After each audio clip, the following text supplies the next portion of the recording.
ભરૂચ જિલ્લા ભાજપ દ્વારા બિહાર દિવસની ઉજવણીનો કાર્યક્રમ યોજાયો હતો, જેમાં બિહાર સરકારના મંત્રી જીવેશ મિશ્રા ઉપસ્થિત રહ્યા હતા। તેઓએ આજરોજ પ્રેસ કોન્ફરન્સ સંબોધી હતી। તેઓએ જણાવ્યું હતું કે બિહાર વિધાનસભાની ચૂંટણીમાં એનડીએ ગઠબંધન 225 બેઠકો સાથે ભવ્ય જીત હાંસલ કરશે।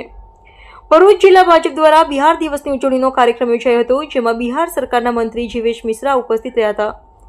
તેઓએ આજરોજ પ્રેસ કોન્ફરન્સ સંબોધી હતી, જેમાં મહત્વના નિવેદનો કર્યા હતા। જીવેશ મિશ્રાએ જણાવ્યું હતું કે બિહાર વિધાનસભાની ચૂંટણીમાં એનડીએ 225 બેઠકો સાથે ભવ્ય જીત નોંધાવશે। તેઓએ વધુમાં જણાવ્યું હતું કે જેડીયુ અન્ય સાથે ગઠબંધન કરે તો ક્યારેય સફળ નથી રહ્યું અને વિપક્ષની 2010ની ચૂંટણી કરતાં પણ ખરાબ હાલત કરશે તેવું તેઓએ નિવેદન આપ્યું હતું। આ તરફ વકફ કાયદા અંગે તેઓએ નિવેદન આપતા જણાવ્યું હતું કે વકફ કાયદાના કારણે મુસ્લિમોનો એક વર્ગ ભારતીય જનતા પાર્ટી સાથે જોડાયો છે અને આ બિલ મુસ્લિમોના હિતમાં જ છે। और अभी पूरे देश के अंदर देश के यशस्वी प्रधानमंत्री जी के नेतृत्व में एक भारत श्रेष्ठ भारत का एक मुहिम चल रहा है। जैसा कि आप सभी लोगों को मालूम है कि जब देश आजाद हुआ उस समय देश के सैकड़ों राजा और रियासतों को मिला करके गुजरात के ही बड़े नेता सरदार वल्लभ भाई पटेल जी ने पूरे देश को संपूर्ण राष्ट्र को एक करने का काम किया था। और आज देश के यशस्वी प्रधानमंत्री आदरणीय नरेंद्र भाई मोदी जी के नेतृत्व में जो विकसित भारत का सपना देखा गया है, 2047 तक भारत विकसित भारत बनेगा, भारत विश्व गुरु बनेगा, इस संकल्प के साथ श्रेष्ठ भारत की कल्पना और श्रेष्ठ भारत के लिए संपूर्ण कार्य विधि को संपन्न करने का जो काम आदरणीय नरेंद्र भाई मोदी के नेतृत्व में चल रहा है, मैं अपने देश के यशस्वी प्रधानमंत्री जी को धन्यवाद देना चाहता हूं। और इसी क्रम में आज इस कर्मभूमि गुजरात में रहने वाले बिहार के भाइयों को का एक बड़ा कार्यक्रम कल आयोजित किया गया था। बिहार दिवस जो 22 मार्च को मनाया जाता है, अभी पूरे देश के अंदर बिहार के लोग जहां भी रह रहे हैं वहां बिहार दिवस को एक उत्सव के रूप में मना रहे हैं। और मुझे बड़ी प्रसन्नता है आपको सूचित करते हुए कि कल शाम को अंकलेश्वर के भी बिहार के साथियों ने अपने गुजराती भाइयों के साथ मिलकर के, यहाँ के स्थानीय लोगों के साथ मिलकर के बिहार दिवस को एक बड़े उत्सव के रूप में मनाया है। और इसी सिलसिले में हमारा भी कल आगमन हुआ। हम भी इस पुनीत समय में साक्षी यहाँ आकर के बने और जो देश के यशस्वी प्रधानमंत्री जी का सोच है एक भारत श्रेष्ठ भारत का, उसको साकार करने का कल अवसर प्राप्त हुआ।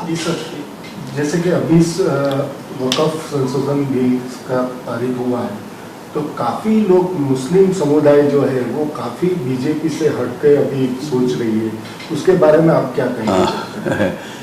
आप जरा इसको करेक्ट कर लीजिए। जो मेरी जानकारी है, जिस प्रदेश से मैं आता हूं, वहां बड़ी संख्या में वक़फ़ के लोग जो इस बिल के कारण जो पसमंदा मुसलमान हैं, जो गरीब मुसलमान हैं, जिनके हितों की अनदेखी आज तक हुई, वो सब भारतीय जनता पार्टी के पक्ष में है। कई जगह तो उन्होंने जुलूस निकाला है, कई जगह तो समर्थन में उन्होंने कार्यक्रम किया है।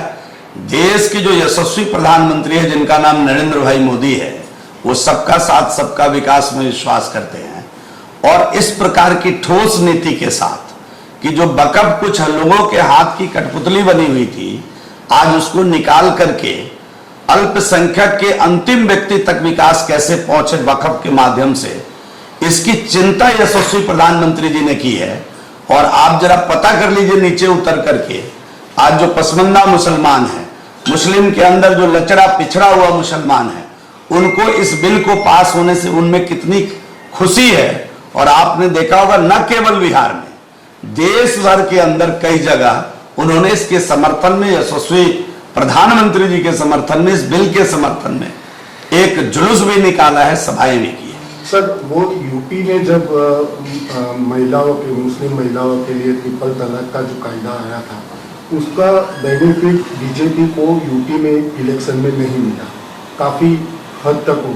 वैसा ही क्या बिहार में भारतीय, एक बात नोट कर लीजिए, लिख कर रख लीजिए, भारतीय जनता पार्टी वोट के नफा नुकसान के लिए कोई बिल नहीं लाती है। हम राष्ट्र हित में बिल बनाते हैं, हम राष्ट्र के लिए नए बिल बनाकर लाते हैं। जिसमें देश के 140 करोड़ लोगों का लाभ हो, हम उस प्रकार का संविधान लाते हैं, हम उस प्रकार की बिल बना करके सदन के अंदर लाते हैं।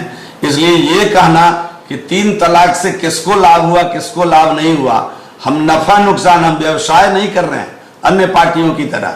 हम इंडिया अलायंस नहीं है जो राजनीति व्यवसाय समझकर करते हैं, हम राजनीति राष्ट्रभाव को समझकर करते हैं। हमारा एक ही उद्देश्य है, राष्ट्र प्रथम, और इसी भाव के साथ हम राजनीति करते हैं। आज मुस्लिम बहनें खुश हैं, आज आप देख लीजिए पूरे देश के अंदर 3 तलाक खत्म हो गया, मुस्लिम बहनें खुश हैं। आप कभी उनके नीचे उतरकर उनका 1-to-1 इंटरव्यू करके तो देखिए कि उनमें कितनी प्रसन्नता है, कितना आशीर्वाद प्रधानमंत्री जी को दे रहे हैं।